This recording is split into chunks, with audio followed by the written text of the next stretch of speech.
अध्याय 18 8 जोड़ी कंपनियों की तुलना। इस अध्याय में हम व्याख्या के एक नए विन्यास को आजमाने वाले हैं।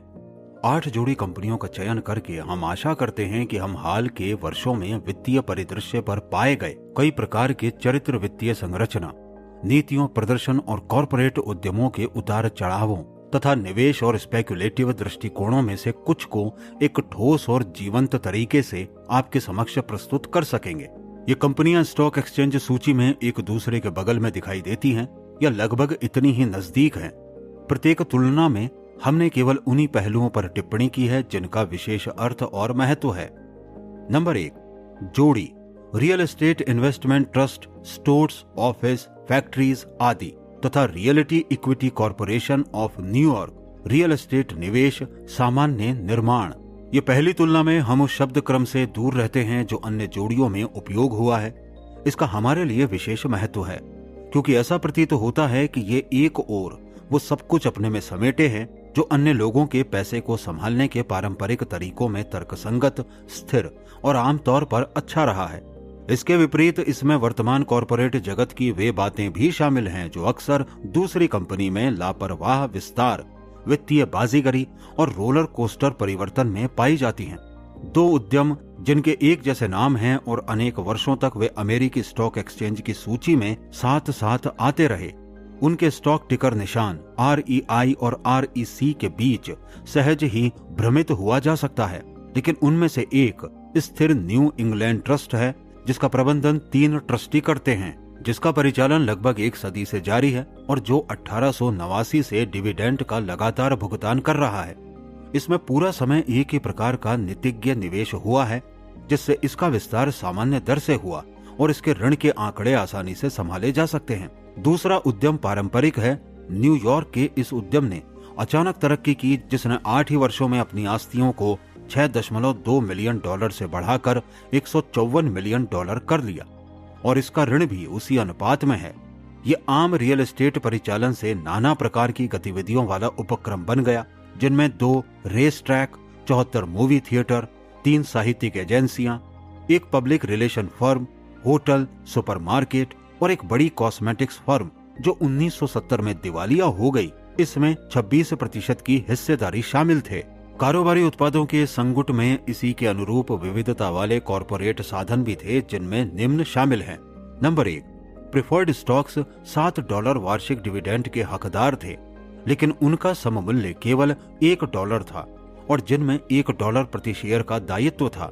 घोषित रूप से $25 लाख, $1 प्रति शेयर का साधारण स्टॉक मूल्य जिसमें 2,09,000 शेयरों के पुनः अधिग्रहण की $55 लाख लागत की कटौती से प्रति संतुलन। नंबर 3, स्टॉक ऑप्शन वारंट्स की 3 सीरीज के 15,78,000 शेयर्स खरीदने का अधिकार दिया। नंबर 4, कम से कम 6 अलग तरह के ऋण दायित्व जिनमें गिरवी, ऋण पत्र यानी डिबेंचर, सार्वजनिक रूप से धारक नोट्स, बैंक को दे नोट्स, नोट्स ऋण और अनुबंध तथा स्मॉल बिजनेस एडमिनिस्ट्रेशन को दे ऋण शामिल थे। इसमें मार्च 1969 में $100 मिलियन से ज्यादा का इजाफा हुआ। इसके साथ साथ इन पर साधारण टैक्स और देय खाते थे। चलिए पहले दोनों उद्यमों के कुछ आंकड़े देखते हैं। यहाँ हम देखते हैं कि ट्रस्ट के शेयर बाजार में इक्विटीज के स्टॉक के औसत मूल्य से 9 गुना अधिक पर बिक रहे थे।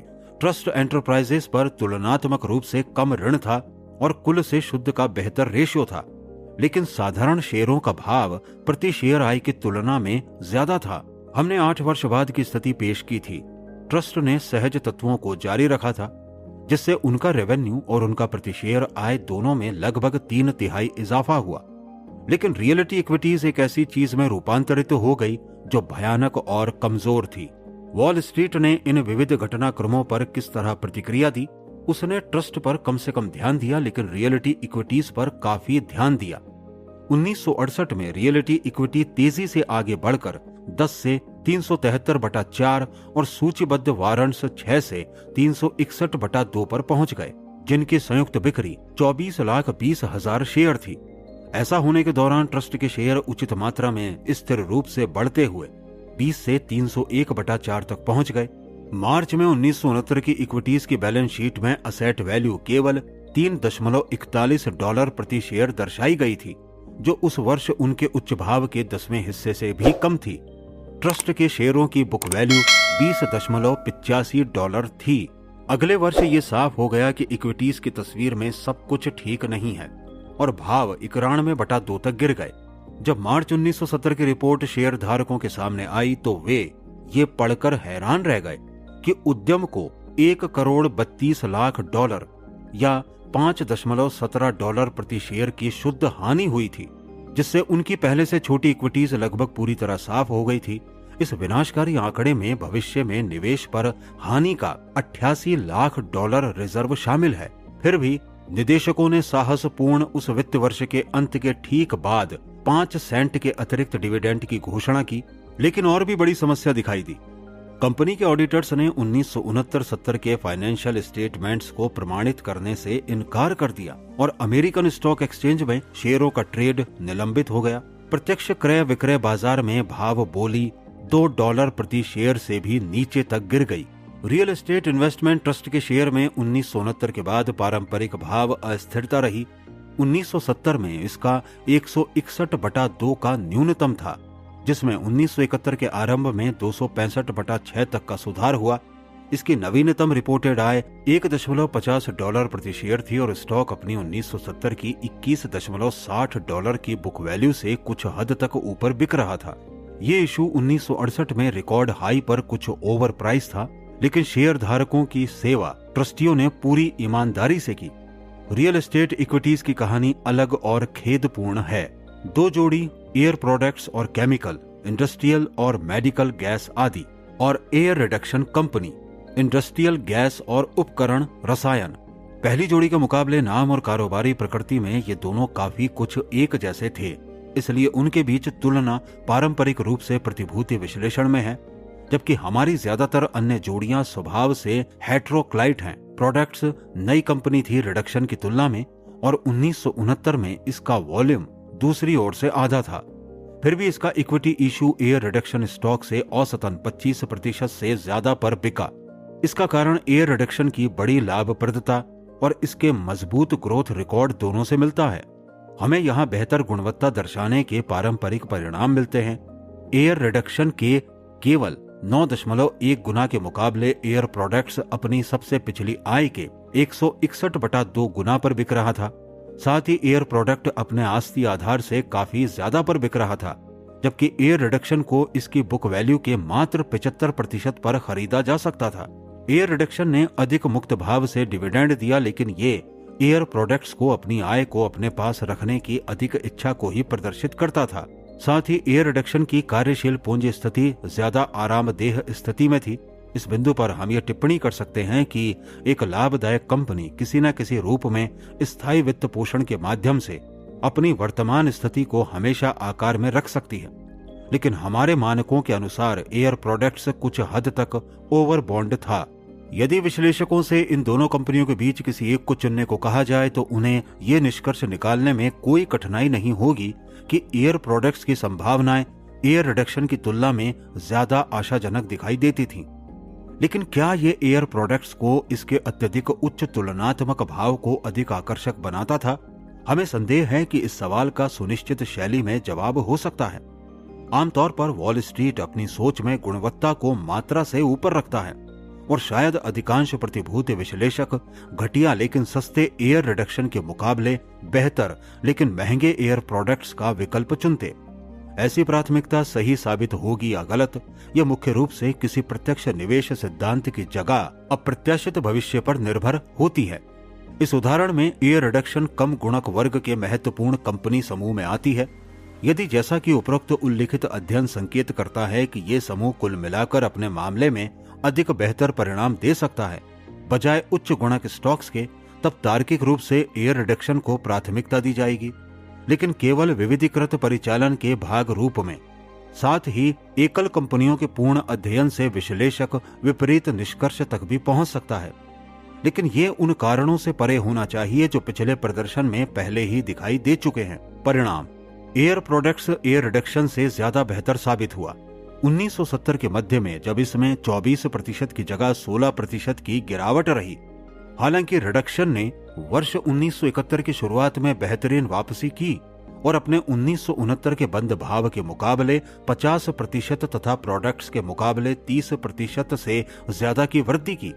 इस मामले में कम गुणक कम से कम कुछ समय के लिए तो आगे रहा।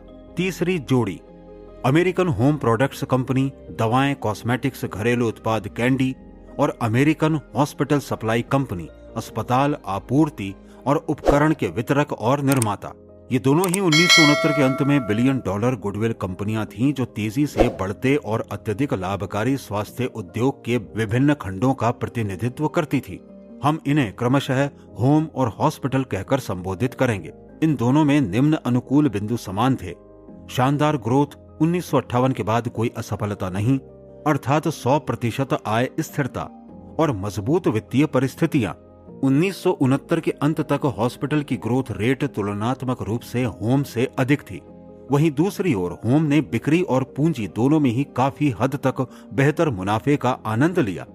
वास्तव में 1969 में अपनी पूंजी पर हॉस्पिटल की आय की अपेक्षाकृत कम दर केवल 9.7% एक पेचीदा सवाल उठाती है कि बिक्री और आय में उल्लेखनीय पिछली वृद्धि दर के बावजूद क्या व्यवसाय वास्तव में अत्यधिक लाभदायक था। जब तुलनात्मक भाव पर ध्यान दिया जाए तो होम ने धन के बदले वर्तमान या पिछली आय और डिविडेंड के मामले में काफी कुछ प्रस्तावित किया। होम की अति न्यून बुक वैल्यू साधारण शेयर विश्लेषण में बुनियादी अस्पष्टता या विरोधाभास को दर्शाती है। एक ओर इसका मतलब हुआ कि कंपनी अपनी पूंजी पर उच्च रिटर्न अर्जित कर रही थी, जो आमतौर पर शक्ति और समृद्धि का संकेत है। वहीं दूसरी ओर इसका मतलब था कि वर्तमान भाव पर निवेशक विशेष रूप से कंपनी की अर्जन स्थिति में किसी भी अहम विपरीत बदलाव के प्रति कमजोर था। चूंकि हॉस्पिटल 1969 में अपनी बुक वैल्यू से 4 गुना अधिक पर बिक रहा था, ये सचेत करने वाली टिप्पणी दोनों ही कंपनियों पर लागू होनी चाहिए। निष्कर्ष, हमारी स्पष्ट राय होगी कि हमारे रूढ़िवादी चयन के विचार का अनुपालन करने का फैसला करने वाले निवेशक के लिए दोनों ही कंपनियां अपने वर्तमान भाव पर अत्यधिक महंगी थी। इसका यह मतलब नहीं था कि कंपनियों में संभावनाएं कम थी, बल्कि समस्या ये थी कि उनके भाव में अनेक संभावनाएं निहित थी, न कि पर्याप्त रूप से वास्तविक प्रदर्शन में। 1969 में दोनों उद्यमों का संयुक्त भाव लगभग $5 बिलियन की गुडविल वैल्यूएशन दर्शाता था।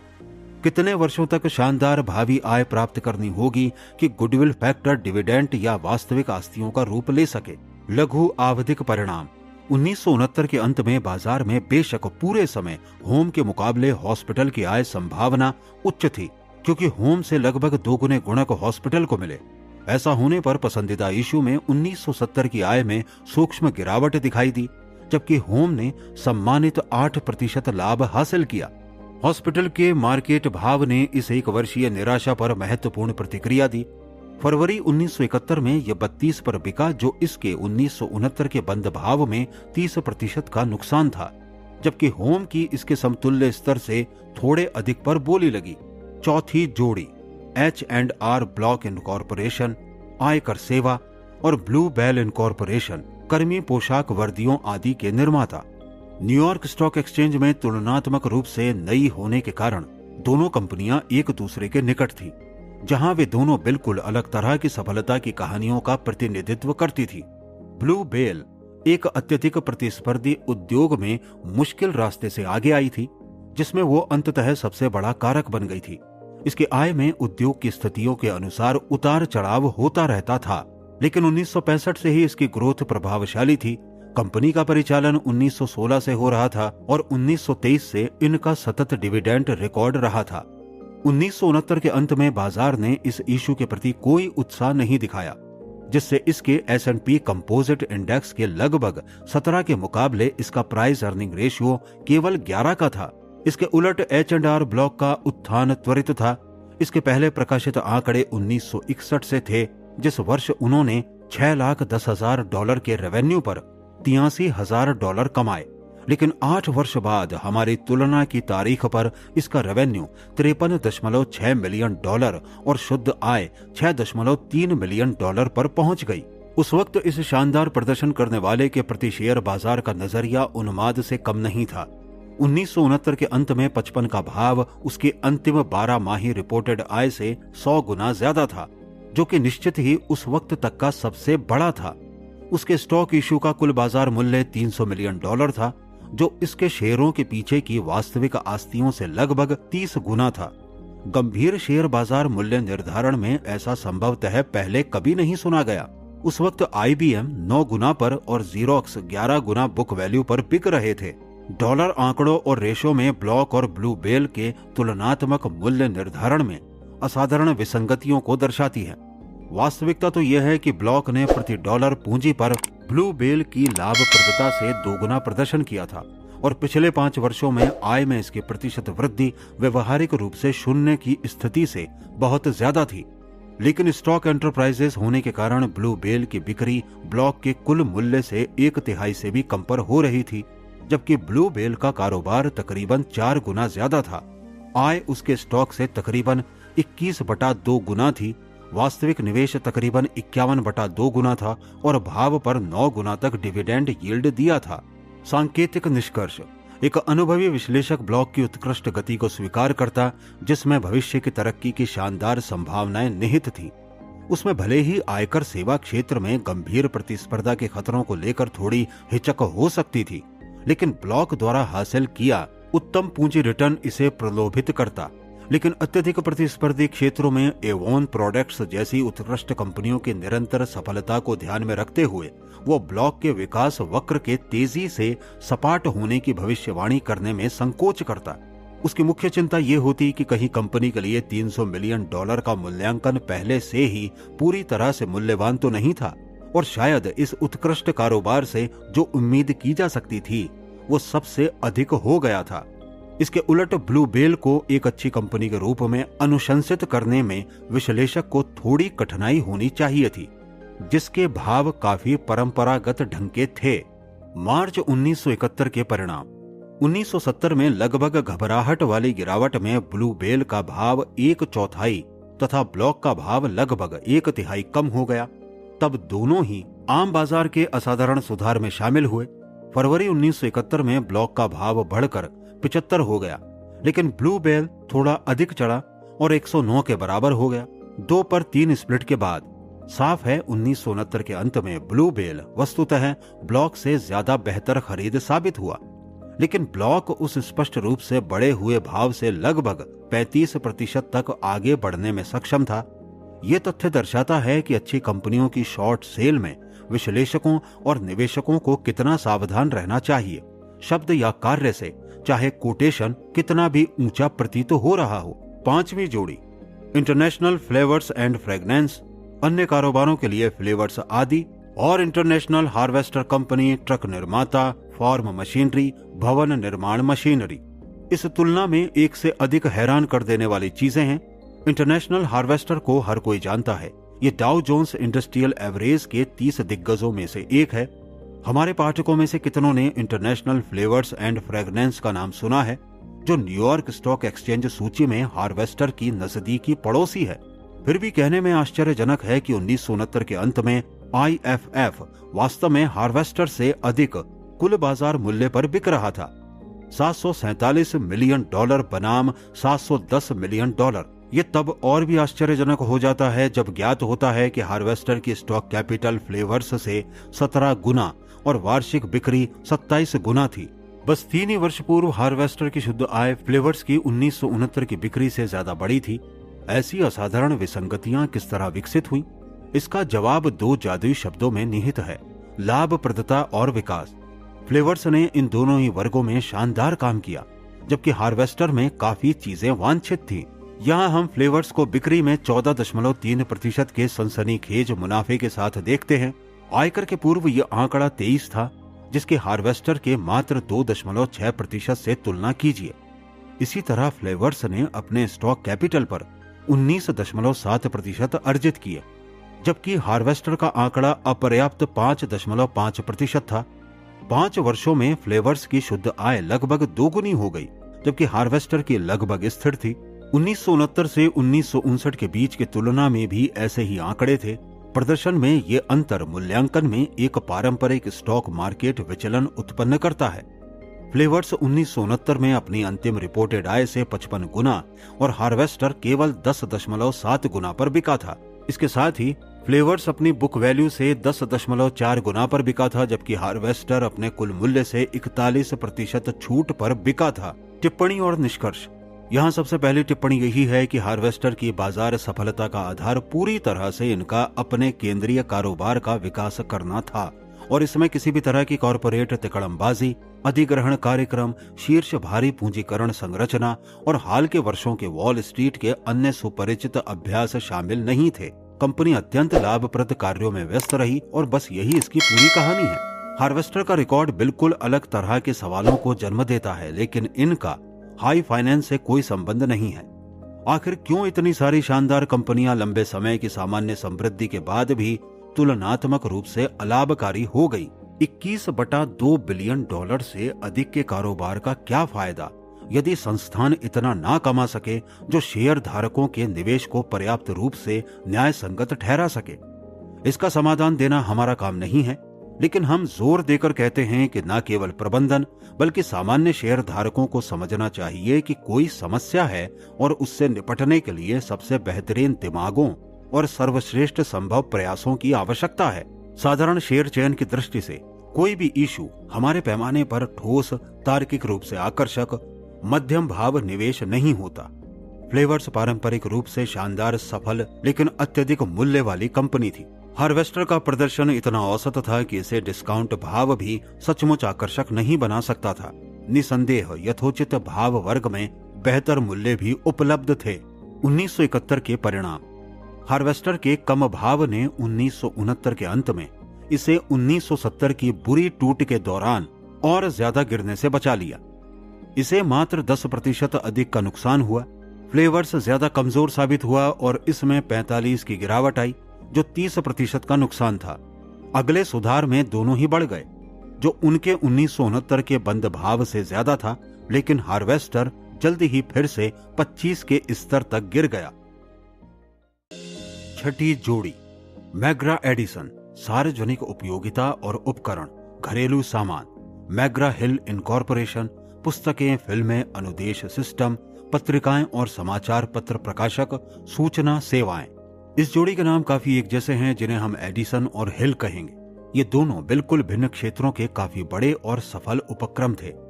हमने 31 दिसंबर 1968 को तुलना करने की तारीख के तौर पर चुना है। ये इशू लगभग एक जैसे भाव पर बिक रहे थे, लेकिन क्योंकि हिल का पूंजीकरण बड़ा था तो इसके कुल आंकड़े दूसरे से लगभग 2 गुने मूल्यांकित हुए। ये अंतर कुछ हैरान करने वाला लगता है, क्योंकि एडिसन की 50% उच्च बिक्री और कुल आय 1/4 बड़ी थी। इसके परिणाम स्वरूप हमें ज्ञात हुआ कि प्रमुख रेशो, आय गुणक, एडिसन की तुलना में हिल के लिए 2 गुने से भी ज्यादा था। ये घटना मुख्य रूप से पुस्तक प्रकाशन कंपनियों के शेयरों के प्रति बाजार द्वारा प्रदर्शित मजबूत उत्साह और पक्षपात को दृढ़ता से स्पष्ट करती है, जो 1960 के दशक के अंत में सार्वजनिक ट्रेडिंग के लिए पेश हो रहे थे। वास्तव में 1968 का अंत आने तक ये साफ हो चला था कि उत्साह ज्यादा ही बढ़ गया था। हिल के शेयर 1967 में 56 पर बिके थे, जो उसकी 1966 में हाल ही में रिपोर्टेड रिकॉर्ड आय से 40 गुना था। लेकिन 1967 में एक छोटी सी गिरावट आई और 1968 में ये और गिरा। इस तरह 35 का वर्तमान उच्च गुणक उस कंपनी पर लागू हो रहा था जो पहले ही 2 वर्ष का घटता मुनाफा दिखा रही थी। फिर भी इसके शेयर का वास्तविक आस्ती आधार से 8 गुना ज्यादा तक मूल्यांकन किया गया, जो ऐसे गुडविल घटक का सूचक था जो बिलियन डॉलर का होने से ज्यादा दूर नहीं था। इस तरह ये भाव डॉक्टर जॉनसन के विख्यात कथन को दर्शाता प्रतीत होता है, अनुभव पर आशा की जीत। इसके उलट मैग्रा एडिसन उच्च सामान्य बाजार स्तर तथा कंपनी के समग्र प्रदर्शन और वित्तीय स्थिति के संबंध में अधिक तार्किक भाव पर चल रहा प्रतीत होता था। 1971 की शुरुआत में परिणाम। मैग्रो हिल की आय का 1969 से 1970 तक गिरना जारी रहा और ये $1.02 तथा तत्पश्चात $0.82 प्रति शेयर तक गिर गई। मई 1970 की पराजय में इसके भाव में 10 तक की हानिकारक टूट आई, 2 साल पहले के आंकड़े के 5वें हिस्से से भी कम। इसके बाद अच्छा सुधार हुआ, लेकिन 24 मई 1971 का चढ़ाव 1968 के बंद भाव का केवल 60% ही था। मैग्रा एडिसन ने इससे अच्छा प्रदर्शन किया, जो 1970 में 22 तक गिरा और मई 1971 में पूरी तरह सुधरने के बाद 411/2 हो गया। मैग्रो हिल सतत रूप से मजबूत और समृद्ध कंपनी रही, लेकिन इसका भाव इतिहास ऐसे शेयरों में वॉल स्ट्रीट द्वारा अपनी अनुशासनहीन आशा और निराशा की लहरों से निर्मित स्पेकुलेटिव बाधाओं की मिसाल है, जैसा कि अन्य बहुत से मामलों में होता है। सातवीं जोड़ी नेशनल जनरल कॉरपोरेशन, बड़ी संगुट और नेशनल प्रेस्टो इंडस्ट्रीज, विविध इलेक्ट्रिक उपकरण, युद्ध सामग्री। इन दोनों कंपनियों की तुलना का मुख्य कारण यही है कि वे काफी अलग हैं। चलिए इन्हें जनरल और प्रेस्टो पुकारते हैं। हमने अपने अध्ययन के लिए 1968 के अंत को चुना, क्योंकि जनरल के 1969 में किए गए राइट ऑफ ने उस वर्ष के लिए आंकड़ों को अत्यधिक अस्पष्ट बना दिया। साल भर पहले जनरल की दूर दराज की गतिविधियों का पूरा स्वाद नहीं चखा जा सकता था, लेकिन ये पहले से ही किसी भी स्वाद के लिए पर्याप्त था। इसके बारे में स्टॉक गाइड के संक्षिप्त विवरण में लिखा था: देशव्यापी थिएटर चेन, मोशन पिक्चर्स और टीवी प्रोडक्शन, बचत और ऋण एसोसिएशन, पुस्तक प्रकाशन जिसमें अभी या बाद में जुड़ सकता है, बीमा, निवेश बैंकिंग, रिकॉर्ड्स, म्यूजिक पब्लिशिंग, कंप्यूटरीकरण सेवाएं, रियल एस्टेट तथा परफॉर्मेंस सिस्टम्स इनकॉर्पोरेशन का 35%। नाम हाल ही में mini pulse chicken system incorporation से बदला गया था। प्रेस्टो ने एक विविधीकरण कार्यक्रम का भी अनुपालन किया, लेकिन निश्चित ही जनरल की तुलना में यह अधिक साधारण था। प्रेशर कुकर के अग्रणी निर्माता से शुरुआत करके इसने विभिन्न अन्य घरेलू और इलेक्ट्रिक उपकरणों के उत्पादन में भी कदम रखा, जो काफी भिन्न थे। साथ ही इसे अमेरिकी सरकार से युद्ध सामग्री के काफी कॉन्ट्रैक्ट भी मिल गए। हमने कंपनी के प्रदर्शन को सार रूप में दर्शाया है। प्रेस्टो की पूंजीगत संरचना उतनी हो सके जितनी आसान थी। इसके साधारण शेयरों में सिर्फ 14,78,000 शेयर थे, जो बाजार में $58 मिलियन के थे। इसके विपरीत जनरल के साधारण शेयरों की संख्या दोगुनी थी तथा परिवर्तनीय प्रेफर्ड में भी इशू थे, तथा साधारण शेयरों की बड़ी संख्या में स्टॉक वारंट्स, कॉलिंग के 3 इशू तथा भारी संख्या में परिवर्तनीय बॉन्ड इशू, जिन्हें बीमा कंपनी के शेयरों के बदले हाल ही में दिया गया था, तथा बड़ी संख्या में गैर परिवर्तनीय बॉन्ड्स मौजूद थे। इन सबको जोड़ने पर $534 मिलियन की बाजार पूंजी थी, जिसमें परिवर्तनीय बॉन्ड के आसन्न इशू शामिल नहीं थे, तथा $750 मिलियन के ऐसे ही इशू। नेशनल जनरल के विशाल शानदार पूंजीकरण के बावजूद इनका कुल कारोबार इनके वित्त वर्ष में प्रेस्टो के मुकाबले काफी कम था, और यह प्रेस्टो की कुल आय से केवल 75% दर्शाया गया। जनरल के साधारण स्टॉक पूंजीकरण के वास्तविक बाजार मूल्य का निर्धारण प्रतिभूति विश्लेषक के लिए दिलचस्प समस्या है, और ये स्टॉक्स में मात्र दाम लगाने से ज्यादा गंभीर दिलचस्पी रखने वाले पर भी अहम रूप से लागू होती है। तुलनात्मक रूप से छोटे $41/2 परिवर्तनीय प्रेफर्ड शेयर का इनके साधारण में परिवर्तन का सहज ही अंदाजा लगाया जा सकता है, जब इन्हें बाजार में समुचित बाजार स्तर पर बेचा जा सकता हो। लेकिन वारंट को भिन्न ढंग से देखने की आवश्यकता है। पूर्ण डाइल्यूशन के आधार की गणना में कंपनी सभी वारंट्स का प्रयोग करती है और ऋण मुक्ति के लिए आय का इस्तेमाल करती है। साथ ही बाजार में साधारण शेयर खरीदने के लिए शेष राशि का उपयोग करती है। इन अनुमानों का वास्तव में 1968 के अर्निंग्स प्रति शेयर पर लगभग कोई प्रभाव नहीं पड़ा, जो डाइल्यूशन को ध्यान में रखने के पहले और बाद $1.51 रिपोर्ट की गई थी। हम इस व्यवहार को अतार्किक और अवास्तविक मानते हैं। जैसा कि हम देखते हैं कि वारंट्स साधारण शेयर पैकेज के भाग का प्रतिनिधित्व करते हैं, तथा उनका बाजार मूल्य पूंजी के साधारण शेयर भाग के प्रभावी बाजार मूल्य का हिस्सा है। इस बिंदु पर आगे हमारी चर्चा देखें। साधारण शेयरों में वारंट्स के बाजार भाव को जोड़ने की आसान तकनीक का बड़ा असर 1968 के अंत में नेशनल जनरल के प्रदर्शन पर दिखा। साधारण शेयरों का वास्तविक बाजार भाव उद्धृत भाव से 2 गुने से ज्यादा निकला, अतः 1968 की आय का वास्तविक गुणक 2 गुने से ज्यादा हुआ, जो स्वाभाविक असंगत आंकड़ों का 69 गुना था। साधारण शेयर समकक्षों का कुल बाजार मूल्य तब $413 मिलियन हो गया, जो यहाँ दर्शाई वास्तविक आस्तियों से 3 गुना ज्यादा था। ये आंकड़े तब ज्यादा असंगत प्रतीत होते हैं जब इनकी प्रेस्टो के साथ तुलना की जाए।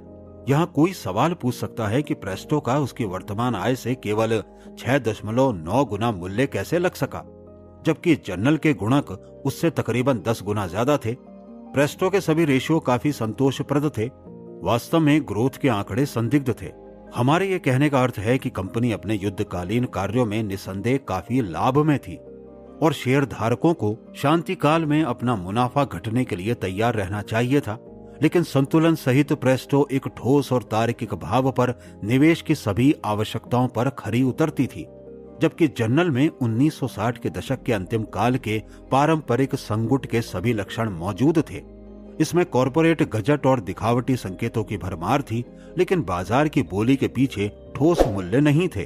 परिणाम, जर्नल ने अपनी विविधीकरण नीति 1969 में भी जारी रखी, जिससे इनका ऋण कुछ बढ़ गया, लेकिन इन्होंने कई मिलियन का बड़ा राइट ऑफ लिया, जिनमें सबसे प्रमुख मिनी पर्ल चिकन डील में निवेश मूल्य था।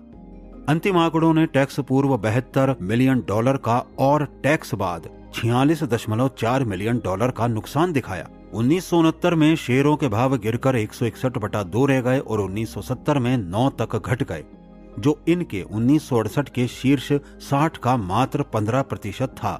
1970 में $2.33 प्रति शेयर डाइल्यूशन की आय रिपोर्ट की गई थी तथा 1971 में मूल्य सुधार 281/2 था।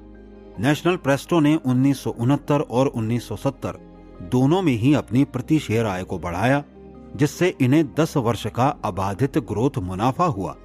फिर भी 1970 की पराजय में इनके भाव गिरकर 211/2 हो गए। ये एक दिलचस्प आंकड़ा है, क्योंकि ये अंतिम रिपोर्टेड आय से 4 गुना कम था और स्टॉक के लिए कभी भी उपलब्ध शुद्ध वर्तमान आस्ती से कम था। 1971 के अंत में हम देखते हैं कि नेशनल प्रेस्टो का भाव 60% से बढ़कर 34 हो गया, लेकिन इसका रेशो भी चौंकाने वाला था। बड़ी कार्यशील पूंजी अभी भी इसके वर्तमान भाव के लगभग बराबर थी, जो पिछले रिपोर्टेड आय से 51/2 गुना ही थी। यदि निवेशक को विविधीकरण के लिए ऐसे 10 इशू भी मिल जाएं, तो वो संतोषजनक परिणामों को लेकर आश्वस्त हो सकता है। 8वीं जोड़ी, वाइटिंग कॉरपोरेशन मटेरियल हैंडलिंग उपकरण और विलकॉक्स एंड गिब्स छोटा संगुट। ये जोड़ी अमेरिकी स्टॉक एक्सचेंज सूची में पड़ोसी तो नहीं, लेकिन निकट जरूर थी। एक कंपनी जिसकी बिक्री और आय कम थी तथा साधारण शेयर के लिए वास्तविक आस्तियां आधी थी, वो दूसरी के औसत मूल्य से लगभग 4 गुना ज्यादा पर बिकी। हाई वैल्यू कंपनी विशेष चार्जेस के बाद बड़े नुकसान की रिपोर्ट करने वाली थी। इसने 13 वर्षों में कभी डिविडेंड यानी कि लाभांश भुगतान नहीं किया। वहीं दूसरी कंपनी का लंबा संतोषजनक आय रिकॉर्ड था। उसने 1936 से लगातार डिविडेंड भुगतान किया था और फिलहाल वो पूरी साधारण शेयर सूची में सबसे ज्यादा डिविडेंड यील्ड देने वाली कंपनियों में से एक बन गई थी। इन दोनों कंपनियों का इतिहास देश के मध्यम दर्जे के कारोबारों के विकास पर दिलचस्प रोशनी डालता है। उन कहीं अधिक बड़े आकार वाली कंपनियों के मुकाबले जिन्हें इन पृष्ठों पर मुख्य रूप से जगह मिली है।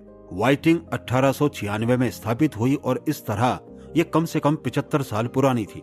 ऐसा लगता था कि इसने अपने मटेरियल हैंडलिंग के कारोबार को काफी निष्ठा से संभाला और बीते दशकों में काफी अच्छा काम किया है। विलकॉक्स एंड गिब्स इससे भी पुरानी 1866 से थी और इसे लंबे समय से इनकी इंडस्ट्री में औद्योगिक सिलाई मशीन के दिग्गज निर्माता के तौर पर जाना जाता था। बीते दशकों के दौरान इन्होंने विविधीकरण की नीति को अपनाया, जो काफी विचित्र प्रारूप में थी, जहां एक और इसकी असाधारण रूप से अधिसंख्य सब्सिडियरी कंपनियां थी, कम से कम 24, जो भांति भांति के आश्चर्यजनक उत्पाद बनाती थी। वहीं दूसरी ओर वॉल स्ट्रीट के आम पैमाने पर पूरा संगुट छोटा मोटा काम करता था। वाइटिंग की आय वृद्धि हमारे कारोबारी सरोकारों की विशिष्टता थी। ये आंकड़े 1960 में 41 सेंट प्रति शेयर से 1968 में $3.63 की स्थिर बल्कि शानदार ग्रोथ दर्शाते थे। लेकिन इसमें यह आश्वासन नहीं था कि ये ग्रोथ हमेशा ऐसे ही जारी रहेगी। जनवरी 1971 में समाप्त 12 महीने में $1.77 तक गिरावट संभवतः आम अर्थव्यवस्था के धीमा पड़ने के अलावा और किसी को प्रतिबिंबित नहीं करती थी। लेकिन शेयर के भाव ने इस पर गंभीर शैली में प्रतिक्रिया दी और अपने 1968 के शीर्ष 431/2 से 1969 में लगभग 60% गिर गया। हमारा विश्लेषण संकेत करता है कि ये शेयर ठोस और आकर्षक सेकेंडरी इशू निवेश को दर्शाते थे, जो उद्यमशील निवेशक समूह के लिए उचित था। समूह ऐसी प्रतिबद्धताओं में विश्वास रखता है। परिणाम, विलकॉक्स एंड गिब्स ने 1970 में छोटी सी परिचालन हानि दिखाई। इसका भाव काफी गिरकर 41/2 जितना कम हो गया और फरवरी 1971 में पारंपरिक शैली में सुधार हुआ। आंकड़ों द्वारा इस भाव को न्यायोचित सिद्ध करना कठिन था। वाइटिंग में 1970 में 163/4 की गिरावट तुलनात्मक रूप से कम थी। इस भाव पर यह शेयरों के लिए उपलब्ध वर्तमान आस्तियों से केवल थोड़ा ही ज्यादा पर बिक रही थी। जुलाई 1971 में इसकी आय $1.85 प्रति शेयर पर स्थिर थी। 1971 की शुरुआत में भाव बढ़कर 241/2 हो गए, जो वाजिब तो लगते थे, लेकिन हमारे पैमाने पर बार्गेन नहीं रह गए थे। सामान्य निष्कर्ष, इस तुलना में उपयोग हुए इशू को कुछ पहले से द्वेषपूर्ण विचार से चुना गया और इस तरह ये नहीं कह सकते कि ये साधारण शेयर सूची का क्रम रहित व्यापक प्रतिनिधित्व करते हैं। साथ ही ये इंडस्ट्रियल सेक्शन तक सीमित हैं तथा पब्लिक यूटिलिटी, परिवहन कंपनियां और वित्तीय संस्थानों जैसे अहम क्षेत्र इनमें शामिल नहीं हैं। लेकिन वे आकार, कारोबार, प्रकृति और गुणात्मक और मात्रात्मक पहलुओं द्वारा निवेशक को साधारण शेयरों को चुनने में स्पष्ट विचार देने के लिए पर्याप्त हैं। भाव और सांकेतिक मूल्य के बीच का रिश्ता भी एक मामले से दूसरे में काफी भिन्न है। ज्यादातर मामलों में बेहतर ग्रोथ रिकॉर्ड और उच्च मुनाफे वाली कंपनियां वर्तमान आय में उच्च गुणक पर बिकी हैं, जो सामान्य दृष्टि से पर्याप्त रूप से तार्किक हैं। क्या प्राइस अर्निंग रेशियो के विशिष्ट अंतर तथ्यों से प्रामाणिक हैं या भावी घटनाक्रमों से पुष्ट होंगे, ये पूरे विश्वास के साथ नहीं कहा जा सकता। वहीं दूसरी ओर यहाँ कुछ ऐसे उदाहरण भी हैं जिनमें सार्थक फैसले पर पहुंचा जा सकता है। ऐसा लगभग उन सभी मामलों में है जहां उन कंपनियों में बड़ी बाजार गतिविधियां हुई जिनकी आधारभूत मजबूती सवालों के घेरे में थी। ऐसे शेयर न केवल स्पेक्युलेटिव थे, जिसका मतलब आधार रूप से जोखिम पूर्ण होना है, लेकिन अपने वक्त में अच्छा सौदा थे और जाहिर है वे ओवर वैल्यू थे। अन्य इशू अपने भाव पर महंगे लगते थे, जो विपरीत किस्म के बाजार नजरिए से प्रभावित थे, जिसमें हम कभी कभार अंडर स्पेकुलेशन कह देते हैं, या आय में संकुचन के कारण अनुचित निराशावाद। हमने इन अध्याय में शामिल भाव अस्थिरता पर कुछ डेटा दिया है। इसमें से अधिकांश में 1961 और 1962, साथ ही 1969 से 1970 के बीच बड़ी गिरावट आई थी। साफ है, निवेशकों को भावी शेयर बाजार में इस प्रकार की प्रतिकूल बाजार गतिविधियों के लिए तैयार रहना होगा। हमने मैग्रो हिल के साधारण शेयरों में 1958 से 1970 की अवधि में अस्थिरता को दर्शाया है। ये ध्यान देने योग्य बात है कि बीते 13 वर्षों में भाव के चढ़ने या उतरने की रेंज एक से दूसरे वर्ष में कम से कम 3 से 2 की रही है। नेशनल जर्नल के मामले में कम से कम इस विस्तार में चढ़ना और घटना दोनों ही हर 2 वर्ष की अवधि में दिखता था। इस अध्याय में सामग्री के लिए स्टॉक सूची का अध्ययन करने में हम प्रतिभूति विश्लेषण के सामान्य उद्देश्यों और जिन्हें हम सक्षम और लाभकारी मानते हैं उनके बीच व्यापक अंतर में एक बार फिर प्रभावित हुए। अधिकांश प्रतिभूति विश्लेषक ऐसे इशू चुनने का प्रयास करते हैं जो भविष्य में बेहतरीन परिणाम दे, मुख्य रूप से बाजार गतिविधियों में, लेकिन वे आय वृद्धि का भी ध्यान रखते हैं। साफ कहें तो हम सबको संदेह है कि ये संतोषप्रद परिणामों सहित किया जा सकता है या नहीं। विश्लेषक के काम को प्राथमिकता देने का आधार ये होना चाहिए कि वो ऐसे विशिष्ट या सूक्ष्म मामलों को तलाश कर सके जिसमें वो ऐसा यथोचित फैसला ले सके कि भाव वैल्यू से कम हो। उन्हें अपना काम समुचित विशेषज्ञता से करना चाहिए, जिससे आने वाले वर्षों में संतोषजनक औसत परिणाम उत्पन्न हो सके। अध्याय 18 पर टिप्पणी। एक्लीजियास्टीज प्रथम ने कहा है, जो कुछ हुआ था वही फिर होगा, और जो कुछ बन चुका है वही फिर से बनाया जाएगा, और इस सूर्य के नीचे कुछ नया नहीं है। क्या ऐसी कोई बात है जिसके विषय में लोग कह सकें कि देख ये नई है? ये तो प्राचीन युगों से हमारे सामने थी। चलिए तुलना करने और अंतर बताने वाली तकनीक का उपयोग करते हुए 8 जोड़ी कंपनियों पर ग्राहम के उत्कृष्ट लेख को अपडेट करें।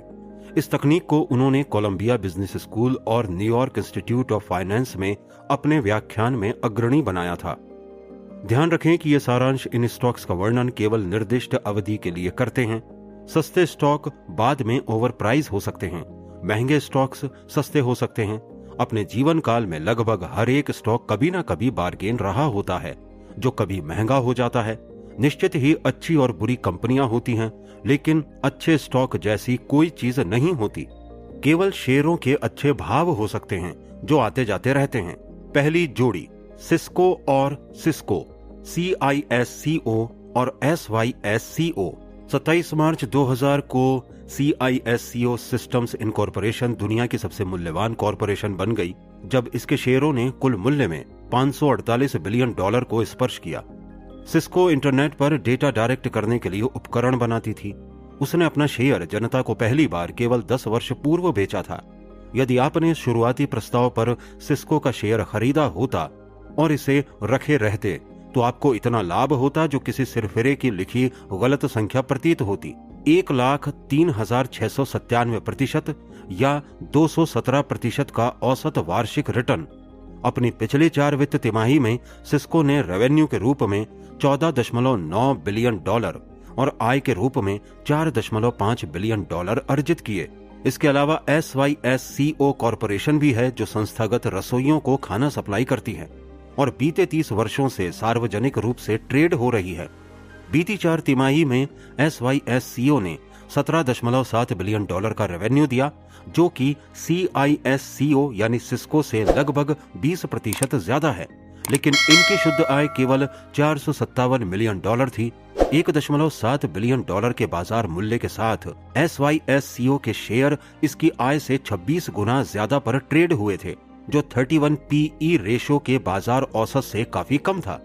यहाँ शब्द संबंधी एक खेल जो पारंपरिक निवेशक खेल सकता है कुछ इस तरह से है। प्रश्न, मेरे सिस्को यानी CISCO सिस्टम्स कहने पर आपके दिमाग में सबसे पहले क्या आता है? उत्तर, इंटरनेट, भविष्य की इंडस्ट्री, शानदार शेयर, हॉट स्टॉक। क्या इनके बढ़ने से पहले मैं कुछ और खरीद सकता हूं? अगला प्रश्न, और SYSCO यानी कि सिस्को कॉरपोरेशन कहने पर? इसका उत्तर है डिलीवरी ट्रक, सुकटॉश यानी कि अमेरिकी व्यंजन, स्लॉपी जोस एक तरह का सैंडविच, शेपर्ड्स पाई मसालेदार गोश्त, स्कूल लंच, अस्पताल का खाना।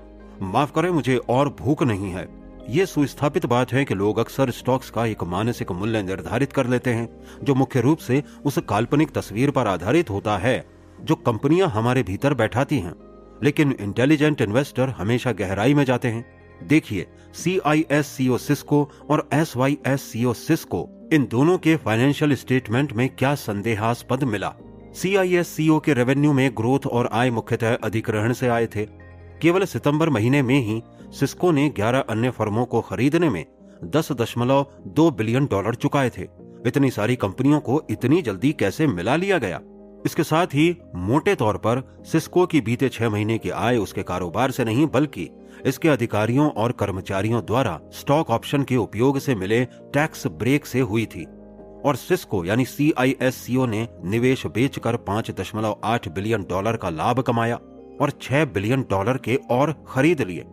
ये इंटरनेट कंपनी है या म्यूचुअल फंड? क्या हो यदि ये निवेश आगे ना बढ़ सके? SYSCO सिस्को ने भी उसी अवधि के दौरान कुछ कंपनियों का अधिग्रहण किया था, लेकिन उसने केवल $130 मिलियन का भुगतान किया। सिस्को के अंदर के लोगों का स्टॉक ऑप्शन कुल मिलाकर शेयर आउटस्टैंडिंग सिस्को यानी CISCO के 6.9% के मुकाबले केवल 1.5% था।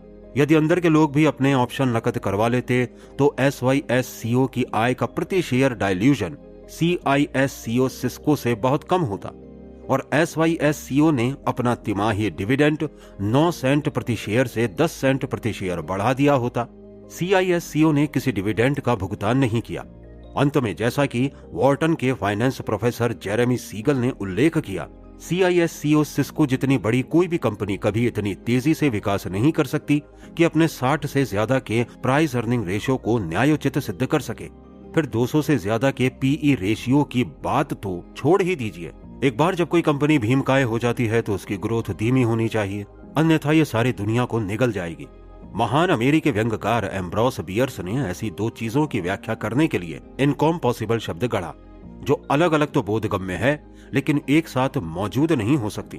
कंपनी भीमकाय हो सकती है या वो बड़े PE रेशो के लायक हो सकती है, लेकिन एक साथ दोनों इनकॉम्पॉसिबल हैं। जल्दी ही सिस्को के विशालकाय वाहन के कुछ पहिए निकल गए। पहले 2001 में कुछ अधिग्रहणों की पुनः संरचना में $1.2 बिलियन का चार्ज, अगले 2 वर्षों में $1.3 बिलियन उन्होंने उन निवेश में गंवाए। 2000 से 2002 तक पूरे समय सिस्को ने अपने स्टॉक में 1/3 गंवाया। इसी बीच SYSCO वाली सिस्को मुनाफा कमाती रही और इस अवधि के दौरान उनके शेयर 56% बढ़ गए। दूसरी जोड़ी याहू और यम। 30 नवंबर 1999 को याहू इनकॉर्पोरेशन का शेयर $212.75 पर बंद हुआ, जो वर्ष के आरंभ में 79.6% ज्यादा था। 7 दिसंबर को शेयर $348 पर था। 5 कारोबारी दिवसों में 63.6% का मुनाफा। वर्ष समाप्त होने तक याहू लगातार बढ़ता रहा और 31 दिसंबर को $432.687 पर बंद हुआ। एक ही महीने में ये स्टॉक 2 गुने से ज्यादा हो गया था। अपने $114 बिलियन के कुल बाजार मूल्य तक पहुंचने में इसे मोटे तौर पर $58 बिलियन का लाभ हुआ। बीती 4 तिमाही में याहू ने $433 मिलियन का रेवेन्यू और $34.9 मिलियन का शुद्ध मुनाफा हासिल किया। अतः याहू का शेयर अब रेवेन्यू से 263 गुना और आय से 3264 गुना था। याद रखें, पीई रेशियो यदि 25 से ज्यादा होता था तो ग्राहम को नापसंद होता था। याहू इतनी तेजी से क्यों बढ़ रहा था? 30 नवंबर को बाजार बंद होने के बाद स्टैंडर्ड एंड पुअर्स ने घोषणा की कि वे 7 दिसंबर से याहू को अपने S&P 500 इंडेक्स में जोड़ने वाले हैं। उन्होंने याहू को इंडेक्स फंड्स और अन्य बड़े निवेशक के लिए अनिवार्य होल्डिंग बना दिया तथा मांग में इस अचानक बढ़ोतरी से शेयर का कम से कम कुछ समय के लिए और बढ़ना निश्चित ही था। याहू के कुछ 90% शेयर कर्मचारियों, वेंचर कैपिटल फर्मों और अन्य प्रतिबद्ध धारकों के पास होने से इसके केवल कुछ ही शेयर ट्रेड हो रहे थे। तो हजारों लोगों ने केवल इसलिए उनके शेयर खरीद लिए क्योंकि वे जानते थे कि अन्य लोग इसे खरीदना चाहेंगे और भाव कोई विषय ही नहीं था। इसी बीच यम बहुत सस्ती थी।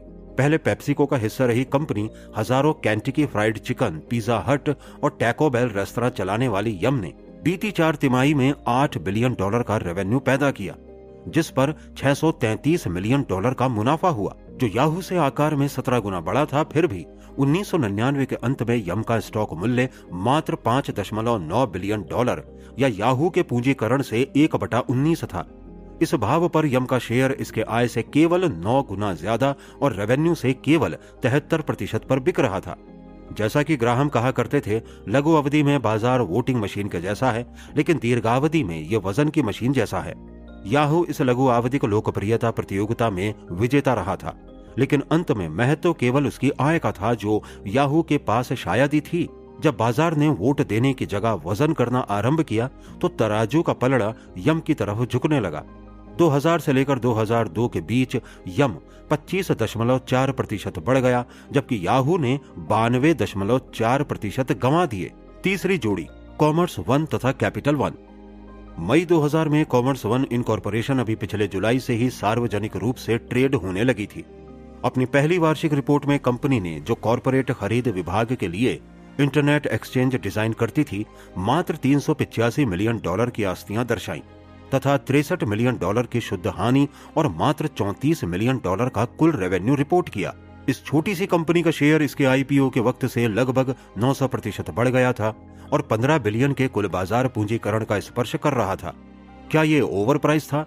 हाँ, ये एक बड़ा मार्केट कैप था। कॉमर्स वन के चीफ एग्जीक्यूटिव मार्क हॉफमैन ने एक साक्षात्कार में कहा, लेकिन हमारे लिए बड़ा बाजार भी है, हमारी मांग बहुत ज्यादा है। विश्लेषकों को हमारे इस वर्ष $140 मिलियन के रेवेन्यू की उम्मीद है और अतीत में हम उम्मीद से ज्यादा बड़े हैं। हॉफमैन के जवाब में 2 बातें सामने आई। चूंकि कॉमर्स वन पहले ही बिक्री में हर डॉलर पर $2 गंवा रही थी, यदि ये अपना रेवेन्यू 4 भी कर लेती, जैसे विश्लेषकों को उम्मीद है, तो इनकी धनहानि और ज्यादा नहीं हो जाएगी। कॉमर्स वन अतीत में किन उम्मीदों से बढ़कर रही थी? कौन सा अतीत? जब पूछा गया कि क्या उनकी कंपनी कभी मुनाफा कमा सकेगी, तो हॉफमैन का जवाब तैयार था, हम इसे लाभकारी कारोबार में बदल सकते हैं, इस पर कोई सवाल ही नहीं है। हमने 2001 की चौथी तिमाही से लाभकारी होने की योजना बनाई है। उस वर्ष विश्लेषक हमें $250 मिलियन से भी ज्यादा का रेवेन्यू कमाते देख सकते हैं। फिर विश्लेषक परिदृश्य में आ गए। मुझे कॉमर्स वन इस स्तर पर पसंद है क्योंकि ये अरीबा का नजदीकी प्रतिद्वंदी, जिसका स्टॉक भी उनके रेवेन्यू से 4 गुना पर ट्रेड हो रहा था, उससे ज्यादा तेजी से बढ़ रही है। वासेर स्टाइन पेरेला इन्वेस्टमेंट बैंक की विश्लेषक जेनेट सिंह ने कहा, यदि ये ग्रोथ दर जारी रहती है तो कॉमर्स वन 2001 में अपनी बिक्री से 60 से 70 गुना पर ट्रेड हो रहा होगा। दूसरे शब्दों में, मैं ऐसे स्टॉक का नाम बता सकती हूं जो कॉमर्स वन से ज्यादा ओवर प्राइस है, जिससे कॉमर्स वन सस्ता लगने लगेगा। दूसरे चरम सिरे पर कैपिटल वन फाइनेंशियल कॉरपोरेशन यानी मास्टर कार्ड और वीजा क्रेडिट कार्ड की जारी करता थी।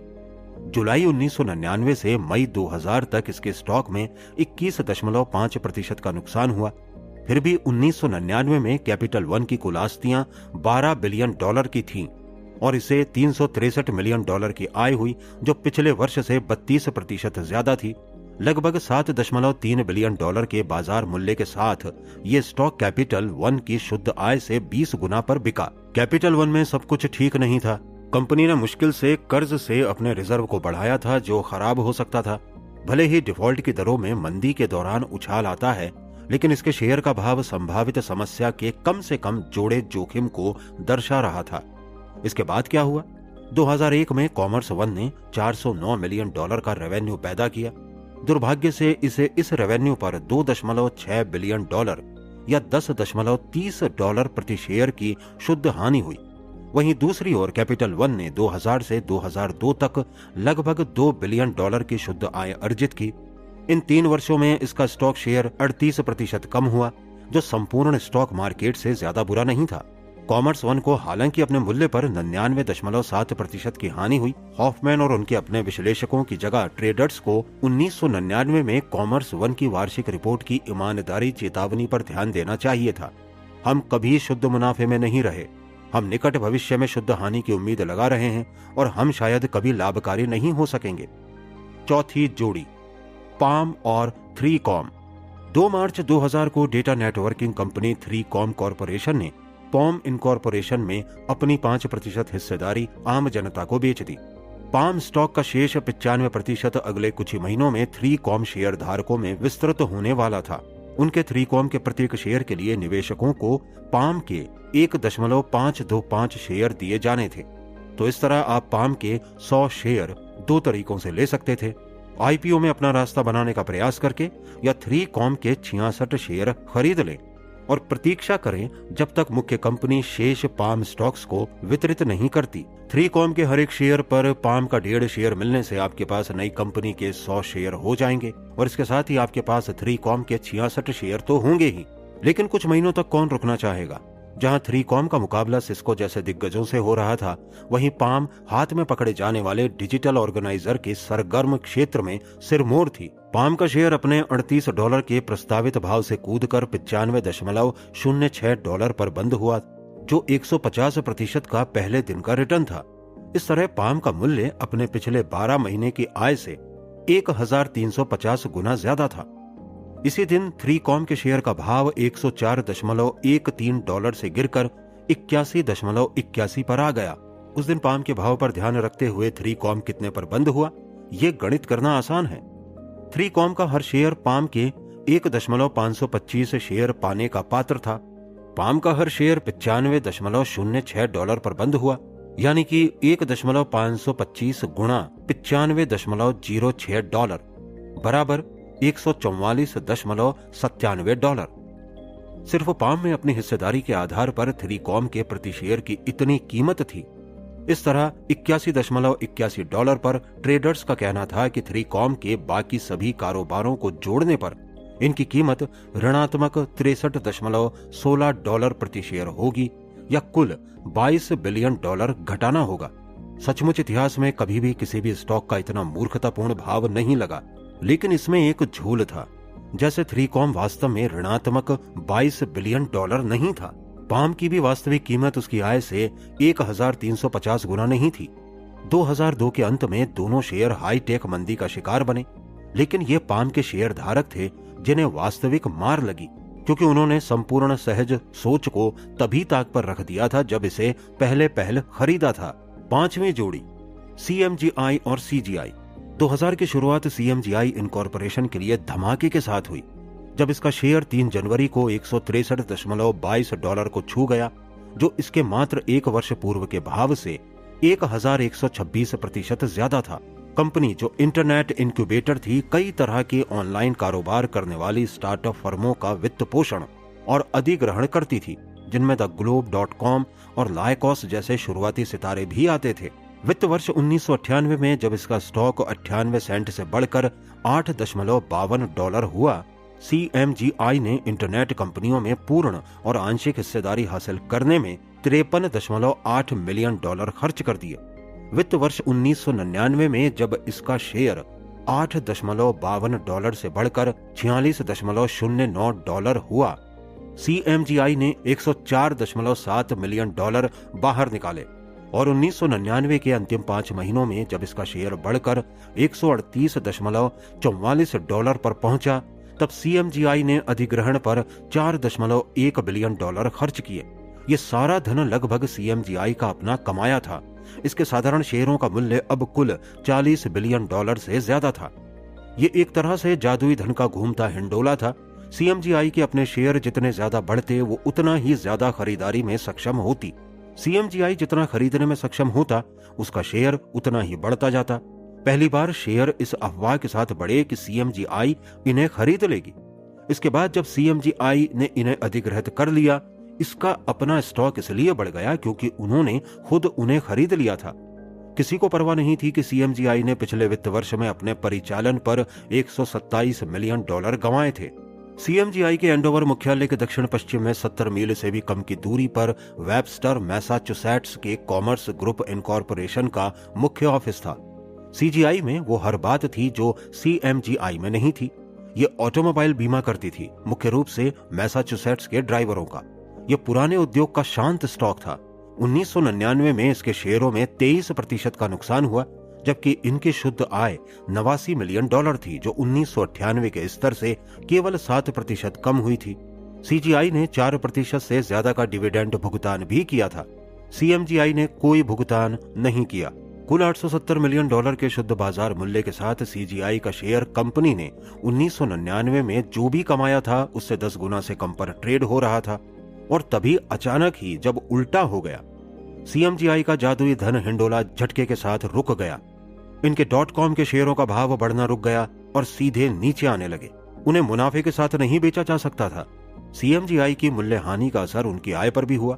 कंपनी को 2000 में $1.4 बिलियन का नुकसान हुआ और 2001 में $5.5 बिलियन का और 2002 में लगभग $500 मिलियन का नुकसान हुआ। 2000 में $163.22 से शुरुआत करने वाले इसके शेयर 2002 के अंत तक 98 सेंट के रह गए। ये 99.4% का नुकसान था। हालांकि उबाऊ पुराना CGI स्थिर आय अर्जित करता रहा और इसका शेयर 2000 में 8.5%, 2001 में 43.6% और 2002 में 2.7% बढ़ा, जो 60% का संचयी लाभ था। छठी जोड़ी, बॉल और स्ट्राइकर। 9 जुलाई से 23 जुलाई 2002 के बीच बॉल कॉरपोरेशन का शेयर गिरकर $43.69 से $33.48 पर आ गया। यह 24% का नुकसान था, जिससे कंपनी की शेयर मार्केट वैल्यू $1.9 बिलियन रह गई। इन्हीं 2 हफ्तों में स्ट्राइकर कॉरपोरेशन के शेयर $49.55 से $45.60 तक गिर गया। इस 8% गिरावट से स्ट्राइकर का मूल्य कुल $9 बिलियन रह गया। किस कारण से इन दोनों कंपनियों की कीमत इतने कम समय में इतनी कम हो गई? स्ट्राइकर, जो ऑर्थोपेडिक इम्प्लांट और सर्जिकल उपकरणों का निर्माण करती है, उसने इन 2 सप्ताह के दौरान केवल एक प्रेस रिलीज जारी की। 16 जुलाई को स्ट्राइकर ने घोषणा की कि उसकी बिक्री 15% बढ़कर दूसरी तिमाही में $734 मिलियन हो गई, जबकि आय 31% बढ़कर $86 मिलियन पर पहुंच गई। अगले दिन शेयर 7% बढ़ गया और पुनः लुढ़क कर नीचे आ गया। बॉल विख्यात बॉल जार के मूल निर्माता, जिनका उपयोग फल और सब्जियों की डब्बाबंदी में होता है, अब औद्योगिक ग्राहकों के लिए धातु और प्लास्टिक के पैकेजिंग बना रही थी। बॉल ने उन 2 हफ्तों में एक भी प्रेस रिलीज जारी नहीं की। हालांकि 25 जुलाई को बॉल ने रिपोर्ट की कि उसने दूसरी तिमाही में $1 बिलियन की बिक्री पर $50 मिलियन की कमाई की थी, जो 1 वर्ष पूर्व इसी अवधि की शुद्ध आय में 61% का इजाफा था। उसकी पिछली आय पिछली 4 तिमाही के दौरान $152 मिलियन से ज्यादा की थी। स्टॉक बॉल की आय से केवल 12.5 गुना पर ट्रेड हुआ तथा $1.1 बिलियन की बुक वैल्यू के साथ आप इसका शेयर कंपनी की वास्तविक आस्ती कीमत से 1.7 गुना पर खरीद सकते थे। हालांकि बॉल पर $900 मिलियन से ज्यादा का कर्ज था। स्ट्राइकर अलग हालात में था। बीती 4 तिमाही से अधिक में कंपनी ने $301 मिलियन की शुद्ध कमाई की थी। स्ट्राइकर की बुक वैल्यू $570 मिलियन की थी। अतः कंपनी अपने 12 महीने की आय से 30 गुना ज्यादा और अपनी बुक वैल्यू से लगभग 16 गुना के भारी भरकम गुणक पर ट्रेड कर रही थी। वहीं दूसरी ओर 1992 से लेकर 2001 के अंत के दौरान स्ट्राइकर की आय 18.6% वार्षिक के साथ बढ़ी थी। इसके डिविडेंड में लगभग 21% प्रतिवर्ष का इजाफा हुआ और 2001 में स्ट्राइकर ने भविष्य में तरक्की की जमीन तैयार करने के लिए शोध और विकास पर $142 मिलियन खर्च किए। तो फिर इन दोनों शेयरों के भाव क्यों गिरे? 9 जुलाई से 23 जुलाई 2002 के बीच जब वर्ल्डकॉम दिवालिया हुई, डाउ जोन्स इंडस्ट्रियल एवरेज ने 9096.09 से गिरकर 7702.34 होकर 15.3% का गोता लगाया। बॉल और स्ट्राइकर की अच्छी खबरें बुरे शीर्षकों और गिरते बाजारों में खो गई, जिससे वे अपने साथ इन दोनों शेयरों को भी नीचे ले गई। हालांकि अंत में बॉल का भाव स्ट्राइकर से कहीं कम था, फिर भी यहाँ सबक बॉल का सस्ता और स्ट्राइकर का महंगा होना नहीं है। इसके बजाय इंटेलिजेंट इन्वेस्टर को समझना होगा कि बाजार की घबराहट अच्छी कंपनियों के भाव को शानदार बना सकती है, जैसे बॉल, तथा शानदार कंपनियों के भाव को अच्छा बना सकती है, जैसे स्ट्राइकर। बॉल का भाव 2002 के अंत में $51.19 प्रति शेयर था, जो इसके जुलाई के न्यूनतम से 53% ज्यादा था। स्ट्राइकर वर्ष के अंत में $67.12 पर था, जो 47% ज्यादा था। कभी कभार वैल्यू और ग्रोथ स्टॉक्स एक ही तरह से बिकने लगते हैं। आप किसे प्राथमिकता देते हैं, यह पूरी तरह आपके अपने व्यक्तित्व पर निर्भर करता है, लेकिन बार्गेन दोनों में से किसी भी तरफ मिल सकता है। 7वीं जोड़ी नॉरटेल और नॉरटेक। फाइबर ऑप्टिक उपकरण कंपनी नॉरटेल नेटवर्क की 1999 की वार्षिक रिपोर्ट ने दावा किया कि वो वित्त के लिहाज से स्वर्णिम वर्ष था। चूंकि फरवरी 2000 में $150 बिलियन से भी ज्यादा का बाजार मूल्य था, तो नॉरटेल का शेयर उस आय से 87 गुना पर बिक रहा था, जिसका वॉल स्ट्रीट विश्लेषकों ने 2000 में कंपनी के उत्पन्न करने का अनुमान लगाया था।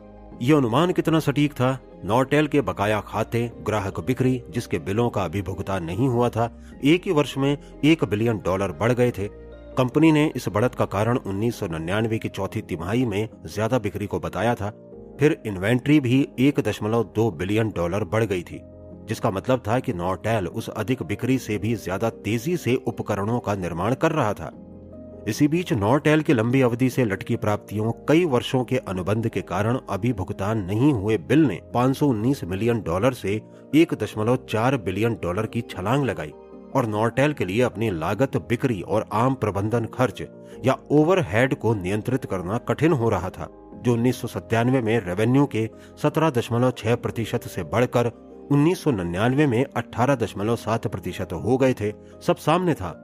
नॉरटेल को 1999 में $351 मिलियन का नुकसान हुआ। इसके अलावा नॉरटेक इनकॉर्पोरेशन भी थी, जो ग्लैमर परिदृश्य से इतर वस्तुओं का निर्माण करती थी। Vinyl sliding door chime, exhaust fan, range hood, trash compactors. 1999 में नॉरटेक ने $2 बिलियन की शुद्ध बिक्री से $49 मिलियन कमाए, जो 1997 में 1.1 बिलियन की बिक्री में $21 मिलियन की शुद्ध आय से ज्यादा था। नॉरटेक का प्रॉफिट मार्जिन शुद्ध आय शुद्ध बिक्री के प्रतिशत में बढ़कर 1.9% से 2.5% लगभग तिगुना हो गया था। नॉरटेक रेवेन्यू में ओवरहेड को कम करके 19.3% से 18.1% पर ले आया था। साफ कहें तो नॉरटेक के विस्तार का मुख्य कारण अन्य कंपनियों को खरीदना था, न कि उसकी अपनी आंतरिक तरक्की। इससे बढ़कर नॉरटेक पर $1 बिलियन का कर्ज था, जो एक छोटी फर्म के लिए बड़ा बोझ था। लेकिन फरवरी 2000 में नॉरटेक का शेयर का भाव उसकी 1999 की आय से मोटे तौर पर 5 गुना था, जिसमें निराशा का काफी पुट था। वहीं दूसरी ओर नॉरटेल का भाव इसकी आगामी वर्ष में संभावित कमाई की अटकलबाजी से 87 गुना था, जो आशावाद का बड़ा डोज था। सब कहने और करने के बाद विश्लेषक की प्रति शेयर $1.30 की आय की भविष्यवाणी के स्थान पर 2000 में नॉरटेल $1.17 प्रति शेयर नीचे आ गई। 2002 के अंत तक नॉरटेल $36 बिलियन से ज्यादा के नुकसान में थी। वहीं दूसरी ओर नॉरटेक ने 2000 में $41.6 मिलियन, 2001 में $8 मिलियन और 2002 के पहले 9 महीने में $55 मिलियन की कमाई की। इसका शेयर 2002 के वर्षांत तक $28 प्रति शेयर से बढ़कर $45.75 हो गया, जो 63% का लाभ था। जनवरी 2003 में नॉर्टेक के मैनेजरों ने कंपनी को निजी बनाया और भी आम निवेशकों से $46 प्रति शेयर पर सभी स्टॉक खरीद लिए। इस बीच नॉर्टेल का स्टॉक फरवरी 2000 में $56.81 था, जो 2002 के अंत तक लुढ़क कर 1.61 हो गया। ये 97% की हानि थी। 8वीं जोड़ी, रेड हैट ब्राउन शू। 11 अगस्त 1999 को Linux software developer red hat incorporation ने पहली बार सार्वजनिक रूप से शेयर बेचे। रेड हैट खूब सरगर्म थी। शुरुआत में इसने $7 का प्रस्ताव रखा। शेयर $23 पर ट्रेड होना आरंभ हुआ और $26.031 पर बंद हुआ। 272% बढ़त। एक दिन में रेड हैट का स्टॉक ब्राउन शू के बीते 18 वर्षों से ज्यादा चढ़ गया। 9 दिसंबर तक रेड हैट का शेयर $143.13 को छू गया, जो 4 महीने में 1944% ऊपर था। इसी बीच ब्राउन शू ने भी अपने फीते कस लिए। 1878 में स्थापित ये कंपनी बस्टर ब्राउन जूतों की होलसेलर थी और अमेरिका और कनाडा में तकरीबन 1300 फुटवेयर स्टोर चलाती थी। 11 अगस्त को ब्राउन शू का शेयर $17.50 प्रति शेयर था, जो 9 दिसंबर तक लुढ़क कर 14.31 पर आ गया। संपूर्ण 1999 में ब्राउन शू के शेयरों में 17.6% की हानि हुई। एक अच्छे नाम और लोकप्रिय शेयर के अलावा रेड हैट में निवेशकों को और क्या मिला? 30 नवंबर को समाप्त 9 महीनों में कंपनी ने $13 मिलियन का राजस्व उत्पन्न किया, जिस पर उसे $9 मिलियन की शुद्ध हानि हुई। रेड हैट का कारोबार किसी सड़क किनारे के खोमचे से शायद ही थोड़ा बड़ा और कम आकर्षक था, लेकिन ट्रेडर्स जो सॉफ्टवेयर और इंटरनेट जैसे शब्दों से उद्दीप्त थे, उन्होंने 9 दिसंबर तक रेड हैट के शेयरों के कुल मूल्य को $21.3 बिलियन तक पहुंचा दिया और ब्राउन शू पिछली 3 तिमाही से ज्यादा कंपनी ने $1.2 बिलियन की शुद्ध बिक्री और $32 मिलियन की कमाई की। ब्राउन शू के पास लगभग $5 प्रति शेयर नकद और रियल एस्टेट थे। बच्चे अभी भी बस्टर ब्राउन शू खरीदते थे। फिर भी 9 दिसंबर को ब्राउन शू के शेयर का कुल मूल्य $261 मिलियन था, जो रेड हैट के आकार का मात्र 1/80 था, जबकि ब्राउन शू का रेवेन्यू रेड हैट के रेवेन्यू से 100 गुना था। इस भाव पर ब्राउन शू का मूल्य अपनी वार्षिक आय से 7.6 गुना और वार्षिक बिक्री से 1/4 से कम था।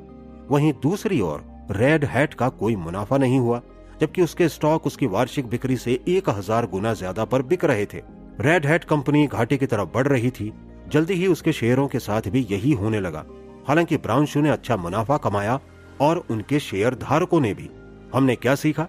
बाजार ग्राहम के सिद्धांतों का थोड़ा समय तो मजाक उड़ा सकता है, लेकिन अंत में यह हमेशा सही साबित होते हैं। यदि आपने कोई शेयर केवल इसलिए खरीदा कि उसका भाव चढ़ रहा है, बाजार ये जाने कि क्या उस कंपनी का आधारभूत मूल्य बढ़ रहा है, तो आज नहीं तो कल आपको पछतावा होगा। ये कोई संभावना नहीं बल्कि निश्चितता है।